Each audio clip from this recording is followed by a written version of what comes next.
Hey, everybody, Kevin here with another episode for you of the Real Estate Without Renters podcast. Again, thank you so much for listening to the show and sharing it to your meetup groups, to your real estate investment clubs, anywhere people are looking for good advice on real estate and in particular real estate notes. I do appreciate it. If you enjoy the show, please go ahead and give me a nice 5-star rating there and subscribe to the YouTube channel as well. So I simulcast this. We do this audio only through the podcast, and then I have a video version if you'd like to see that on the YouTube channel. Just look up my name, Kevin Shortell, and you'll find the YouTube channel pretty simply. And also, I do have a daily tip of the day that I put out on Twitter, LinkedIn, and Facebook. You can check that out as well. Before we get going, I want to thank my sponsor for this segment, which is Noteworthy. Noteworthy USA, they have a convention coming up. It's going to be real estate and real estate note centric. I'll be speaking at least once, probably twice. I usually do 2 presentations there. It's going to be right here live in Orlando on the 21st and 22nd of September.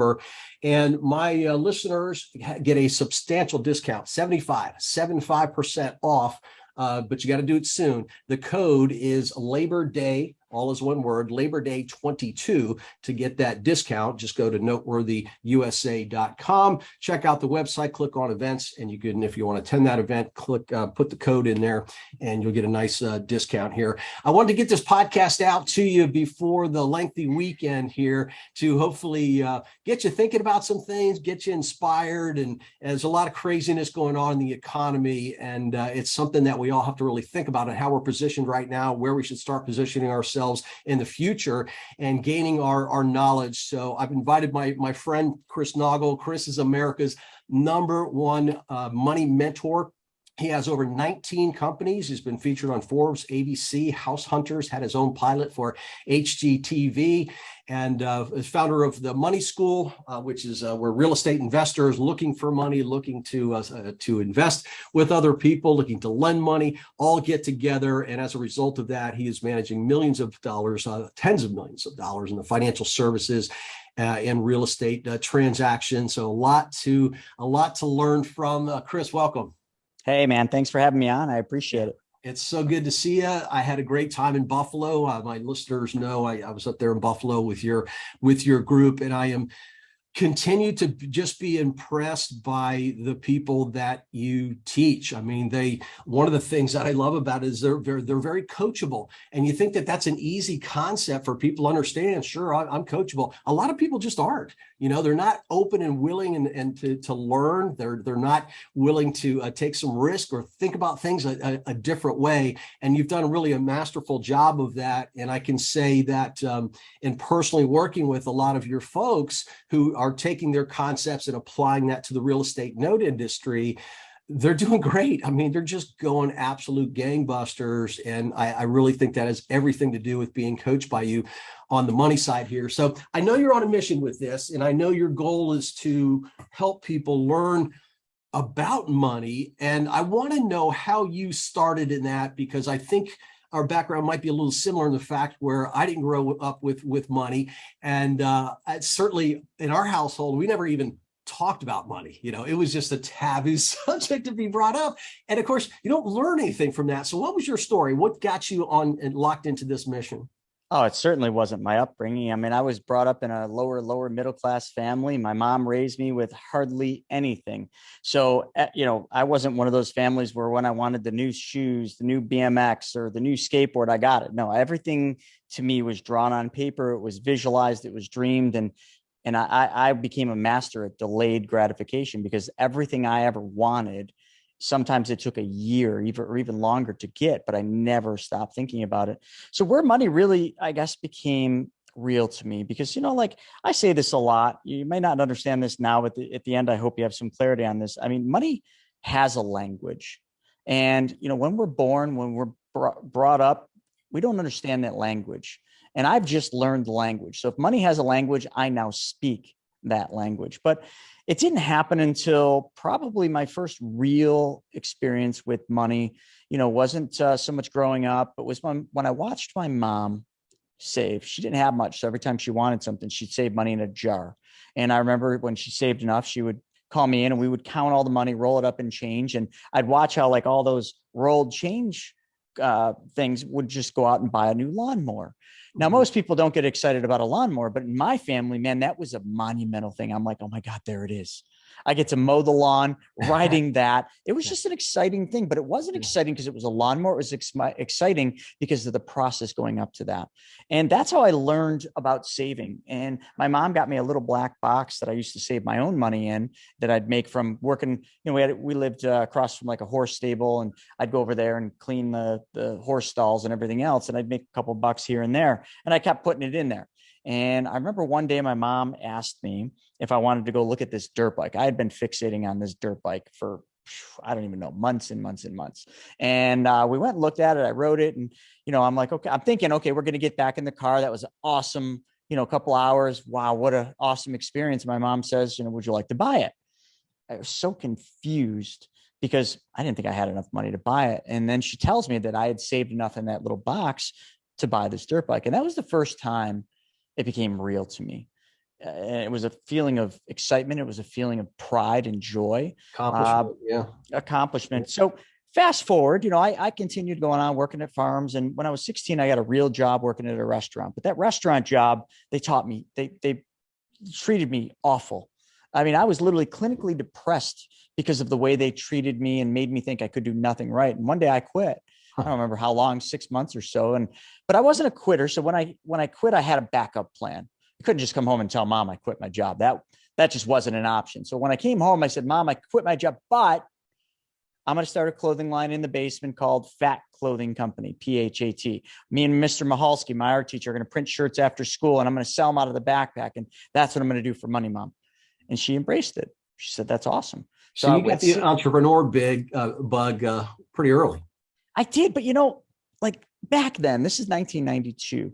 I didn't start Fat Clothing because I wanted a business. I didn't even know what an entrepreneur meant. I mean, I just needed money to put in my dirt bike or in my car to get to the resort to snowboard. That's all. I had a single focus. Like I was trying to be a pro snowboarder. That was anything that got in the way of that just was was just a distraction. Yeah. So it wasn't like I started this because, I'm going to be so rich. I started a clothing line. It was just fun. Yeah. And my friends started doing artwork, and then I would print their artwork on the shirts, and they were so proud of it. They wanted to then sell it in their backpack. Now, little did I know I was creating a sales force, but to me, it's just me and my boys just selling shirts out of our backpack, making a couple of bucks. Fun, making a little coin.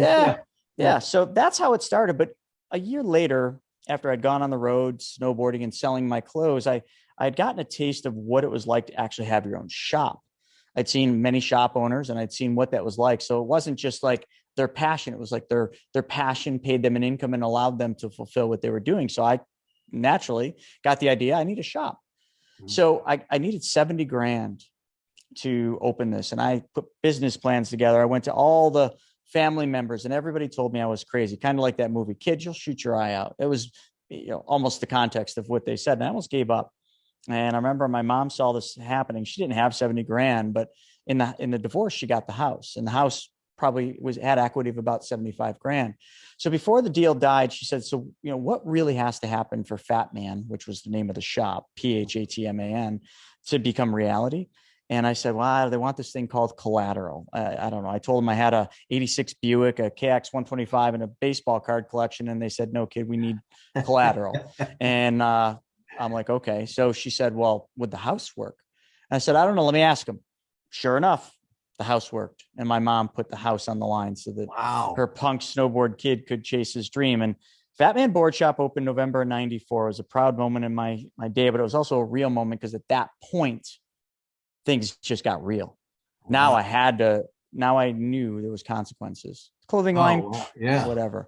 Boy, so that was the beginning phase of like where I started to understand the importance of money and entrepreneurship and learning, and school took a whole new shape for me. I mean, I was always a good student, but now like I was a honor roll student not because I loved school, but because school was a means for me to learn and apply knowledge every day in my business. Mm-hmm. Like my economics classes took a whole new light. My business law class, I don't remember what the computer class was called. My accounting class took a whole new light. I remember all those teachers, Mr. Crawley, and I could name them all off because they were so impactful in those early years of me learning the things that I literally took home after school, went down in that basement, and I started applying in my little business that I had created. And, everything was like a fairy tale, Kevin. After that, I became a pro snowboarder. I had my shops, opened a couple locations, and Man, it was like just that point in your life where you've hit your stride. You're just doing everything you feel like you were meant to do in life. And Hmm. one day driving to my store, I remember hearing on the radio of a plane hitting a tower. And I'm like, oh, that's that poor guy. And then another one hit. And we all know that became 9/11 and Right. also the dot-com crash. Well, the dot-com crash was the very first recession in my life that I could remember. Much Mhm. like you mentioned earlier, times are a little strange right now, like Bob Dylan's song. The Yeah. times are a changing. Well, that's because we're in a recession, contrary to what the idiots up in DC started to tell you. Yeah. So the thing that hit me was that recession brought my business down, and I needed to go back and get a job. Little Caesars, truth be told, Little Caesars wasn't hiring delivery drivers. I learned that during recessions, people weren't hiring. So when I needed a job, nobody was hiring, but I put my resume out, and the only people that responded were Wall Street firms. So I had grandma take me out and teach me how to tie a tie, which wasn't teaching. She bought me a zip tie, smart woman. And I went on my first interview, and that was the beginning of a 16-year journey in Wall Street. Hmm. And it was supposed to be a temporary thing, but it ended up being something I really liked, something that I learned a lot in, and something that had good and bad effects on my life. I mean, And that's what really brought you more into the investment side. So I was going to bring something up when you're talking about savings and all that. Savings is, as we all know, is one thing. But you got to take that savings and what are you going to do with it? And that's where the right. investing becomes so important. So the background then for you went Wall Street. So obviously stocks and bonds and all those sorts of things that you got into, and eventually it drove you towards real estate though, right? 100%.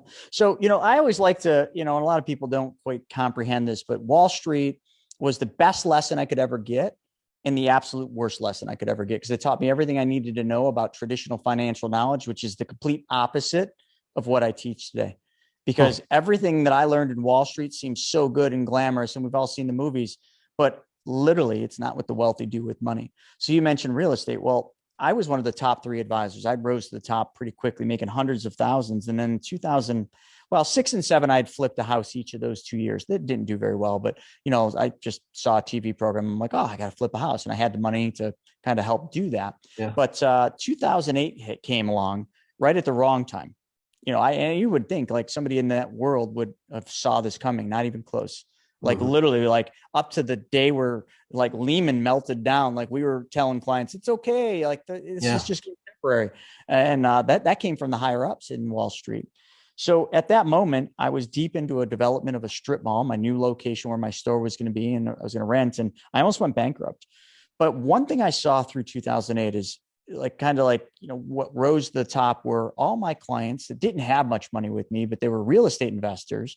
Maybe they had a small IRA that they used only when their CPA told them they should put money into it. I was always mad at these people. I knew they had tons of money, but they never invested with me. Little did I know that pretty smart of them, but I watched them get incredibly wealthy, where I thought they were rich back then. Like now all of a sudden they were really rich. And I'm like, wait a second, everybody just lost everything. I'm almost bankrupt and you're getting wealthier. Like what's going on here? So I started diving into real estate a little bit. And I just took one from Warren Buffett. He said, buy low, sell high, and don't lose money. Now I know that seems so simple, but to be honest, Kevin, most people today do the opposite of what that means. But I didn't. I started buying real estate in 09. I bought real estate from 09 to 14, dilapidated apartment buildings that I started remodeling. And I was leveraged to the 9. And all of a sudden, 37th deal brought to the bank, and the bank said no, because I was doing it all wrong. I was borrowing in my personal name because it was cheaper. Keyword cheaper. Cost is, just so everybody listening to this knows something, cost is only an issue in the absence of value. I'm dropping little nuggets as I go because I was so fixated on the cost. And you know what? That fixation on cost, because it was cheaper to borrow in my name than it was in my company's name by about 1.5%. And because I did that, when the bank saw me hit my debt to income ratio, they froze me. They froze my lines of credit. They wouldn't issue new loans, and everything came crashing down. So 36 units that I had amassed. Now all of a sudden I was in defense mode because they froze my lines of credit. I had to start selling all those off. And I did. I went through a terrible period of time in 14. I had to sell all those properties that I had amassed, and I thought I was doing exactly what I was supposed to do. I had to sell my dream house, and it all just came crashing down, Kevin, to be quite honest. And all I did is every single thing that I'd learned to do in the Wall Street world. I literally followed the playbook. But where the rubber meets the road in this story is when I got to that lowest point, I got a postcard, and the postcard said, "Come learn how to flip houses." That did nothing for me. But on the backside, it said, "If you come, we'll give you an iPod Shuffle." So off I went. And I met two people, and you know these two people, Greg Hurling, and the other one's name was Mike. I won't give his last name out. They were incredibly wealthy individuals. They got up in front and they're talking about money. And I'm just like, ooh, I perked up because I'm in the money space. I'm like, ooh, what are they doing? They doing Roth IRAs? Come on, guys, what are you guys doing? And they start talking about everything that I had no knowledge of. Like Greg's talking about the ultimate in real estate is being the bank, and Mike's superseding that on how he's being the bank and doing it in real estate and all this stuff. And it was literally a completely foreign language to me. I had no clue what they were talking about, which challenged me because I should know all this. Mm-hmm. So I ended up getting around them, being around wealthy individuals and learning over probably the better part of almost a decade up to this point that the wealthy do something different. They're playing a different game than the rest of us are taught to play, that our advisors are taught to give us, and the advisors are taught to teach us and help us with. And when I learned that, I literally lost complete faith in Wall Street. I lost complete faith in all of the traditional things that we have been brought up to think about money. And in 2018, thank God, me and my wife had a show on HGTV coming, and my broker said, you can't have a show on HGTV and be a broker dealer. We're not going to give you the OBA.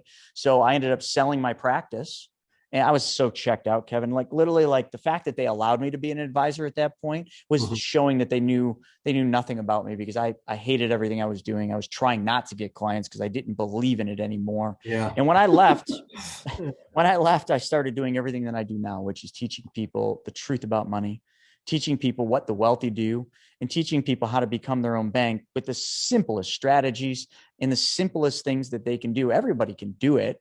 Not that it's right for everybody, but everybody can do it, and it will change their complete financial life. I always refer to that as modeling. You know, you find out what the people are doing in whatever field it is. Obviously, we're talking about investing in real estate here. By the way, I'm talking with Chris Naugle, everybody. So check out his website, Chris Naugle, Naugle.com, by the way. But, you know, it is something about finding the right people to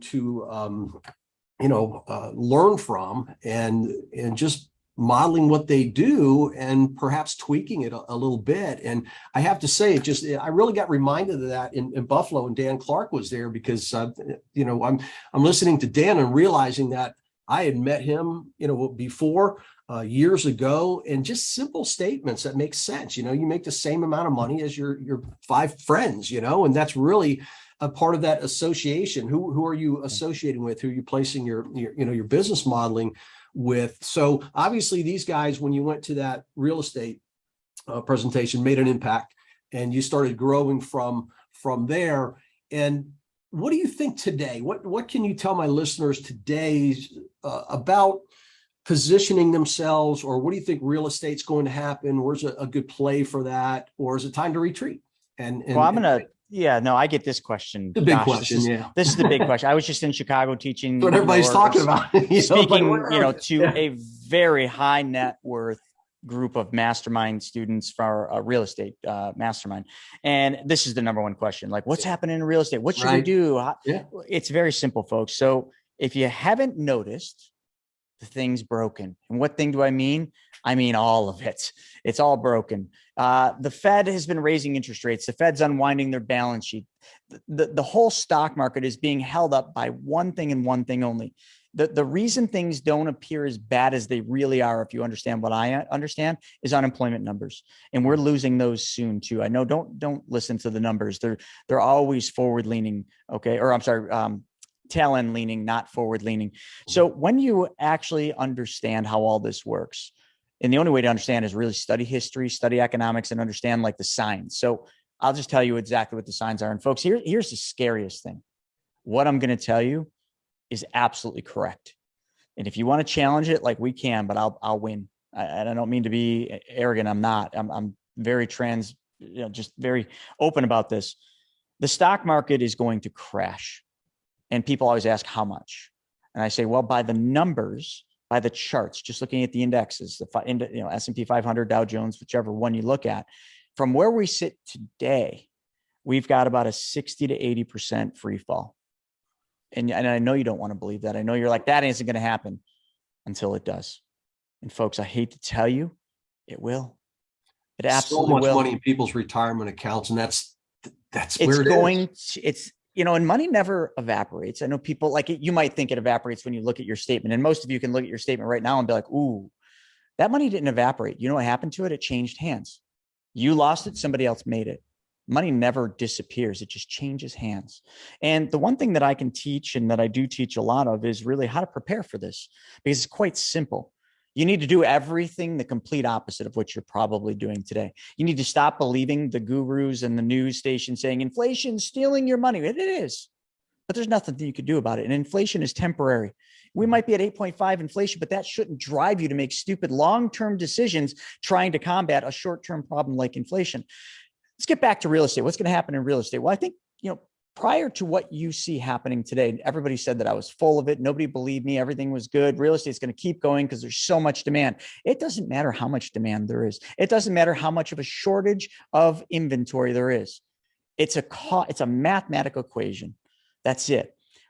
Interest rates go up, which means mortgage payments go up, which means you price the market out of reach of the people that want to buy. So who's left? Hedge funds. Yep. Hedge funds are buying. Hedge funds are also the ones that drove the price up. It wasn't your neighbors, your coworkers, your friends, your family. It was the wholesale activity and hedge funds buying your neighbor's house and developments for that matter. Yeah, buying and renting. Yeah. They're trying to break the middle class. Now, let me give you this. Real estate will take a tumble. It's already happening across the nation.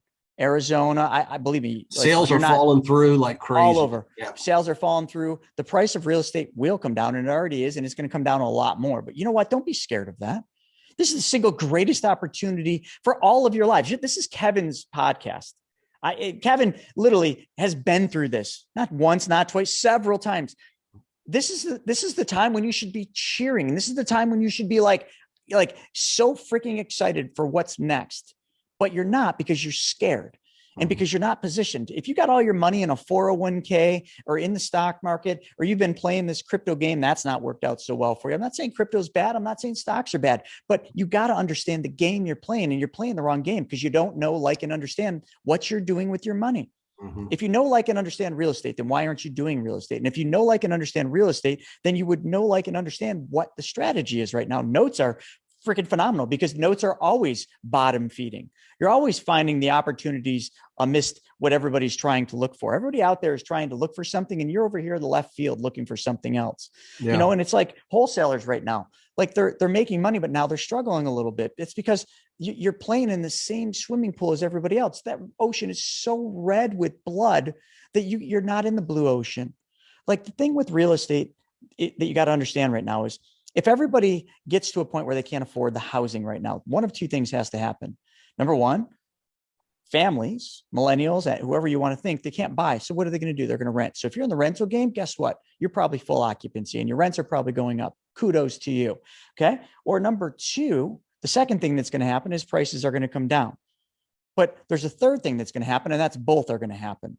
The price of rents are going to go up continually. So if you own rentals, great. But here's the problem. If you own rentals and you got an expectation of exiting or refinancing and, being able to take advantage of all this appreciation that's going to happen, you are going to be screwed. And guess what? It's okay, because I'll buy your house 50 cents off the dollar. Like, no problem. I'll buy it, but you're going to lose a bunch. Okay. And Kevin's going to be right there to buy the note after I buy the property. So you see how this game works? Yeah. You got to play a long game right now if you're buying rentals. And if you're playing a short game, then you should just be playing the notes game right now. The wholesale game, great if you got it mastered, but it's going to get a little tricky. But it's also going to be very advantageous for a lot of people. So the thing you got to do is get liquid, get your money in a place where that money can work for you, where it is not going to ride the roller coaster ups and downs. Stop chasing returns. Stop chasing unrealistic returns. There's 6 laws of wealth. And I don't know if I have time to get into them, but the 4th law of wealth says, if you seek unrealistic returns, your money will flee you. It's very simple. This is not speculation. This is a law. In other words, if you get too greedy, your money's gone. There's people right now that think they're behind the 8 ball because they lost money in Wall Street recently. Like, oh my God, I got to catch up. That's the wrong game to play. Right now, the game is preserve and protect. Okay. Yeah. Guard that money. Get that money ready. Yeah. That money's got to be sitting there. You got to be just keeping it safe. Don't, it doesn't even matter if that money makes nothing. Hell, it doesn't even matter if it's losing to inflation right now. So cash is not trash. Yeah. Cash is your greatest asset, one of the greatest assets, but you got to be ready to deploy it at the right time. And if you don't know how to deploy it, well, get around this campfire because they'll teach you how to do it. But I got a better place where money can go that provides better guaranteed returns, hedges inflation a lot better, provides liquidity, provides tax-free environment, and gives you the ability to earn uninterrupted compound interest on all of the money, even when you deploy it. And this has been around for hundreds of years. This is what I teach people. Mm-hmm. Yeah. So it's, yeah, you're right on the interest. I've had that conversation many times. I mean, I do think Notes is very well positioned. And of course, I'm going to have some built-in bias because it's been an industry I've been a part of for so long. But, you know, when you take a step back and really look at it, I know for a fact that none of my clients would be affected by a 20% drop in real estate prices. Not affected at all because they're in so low as an investment as it relates to the value. Most of them could probably handle a 50% drop and still be okay. You know, so they're well positioned on that. You've got the security, you've got the cash flow, but from time to time, what happens with people, you know, you can make 10 to 12% all day long in the note business. And then there's techniques where you can do much better than that. I just had a guy get cashed out on a note yesterday. I did a little thing on YouTube, made 30%.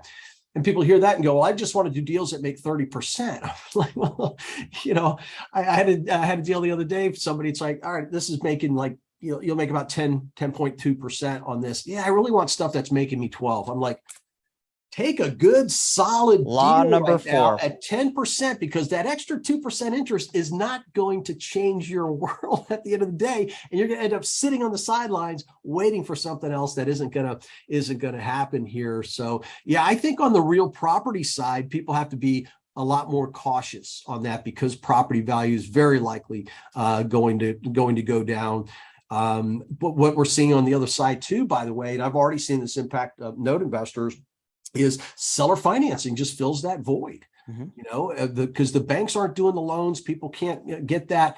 And you know, seller financing, especially in these affordable homes, is stepping right in. So there's great opportunities. And, you know, I fully agree with what you said too, is we do have problems coming, but problems require solutions. And if you invest in yourself, which I think is first, and get some knowledge on this stuff. And I strongly encourage you to go to Chris's website, just Chris Naugle, Naugle.com, and learn more about what he's doing. We don't have time to get into it today. And it's not a topic that you could explain. He touched on it there about being your own bank and working with within the financial system to really position yourself better. And again, I can tell you firsthand, I work with a lot of his clients now that have come over and taken that technique and investing in notes. So they're making money on the notes. They're making interest on their positions over there as well. And it's a great way to go. So but first Kevin, thing I would recommend everybody, get your knowledge set up because the opportunities are going to present themselves very soon.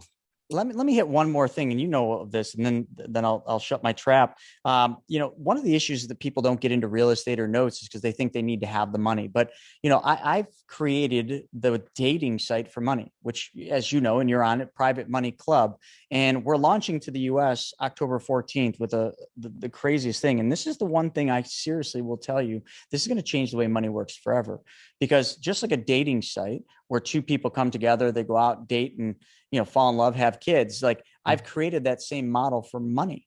There's only two types of people with money, and they all want to make more money. And then there's people that need money to make money. But the people that need money have time, and they go out and find the opportunities for the people that need money. I just created the dating site to bring them together, and we just call it Private Money Club. So when people need to get into this and they're like, oh, I got to wait. There is no time to wait. So start dating for money. Yeah. And again, that's a part of surrounding what we talked about earlier. Surround yourself with successful people, getting groups like this. And again, I just know firsthand, every time I put an asset up there, that's a good deal. It's gone. Somebody will scoop it up right away. So it's an active group that you have there. And what a better, it seems, again, it's a simple idea. Hey, just bring people with money together with people who want and need money to put into a good investment vehicle.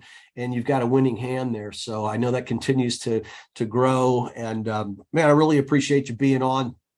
today and spending some time with us. I'll have to have you back on again. And everybody, please go check out his website. You'll be glad that you did. And any final thoughts? No, just I love Will Rogers' quote. The biggest problem in America is not what people don't know. It's what they think they know that just ain't so. So be careful who you take your knowledge from and get your advice from, because it's not what you don't know. It's what you think you know that's going to get you in trouble. Great. Well, we'll leave it at that. Thanks again, everybody, for listening. And please share the podcast with a friend. I do appreciate it and look forward to putting together an episode for you once again. So thanks, everybody. On behalf of Chris and I, we'll have a safe holiday weekend, and we'll talk to you again soon.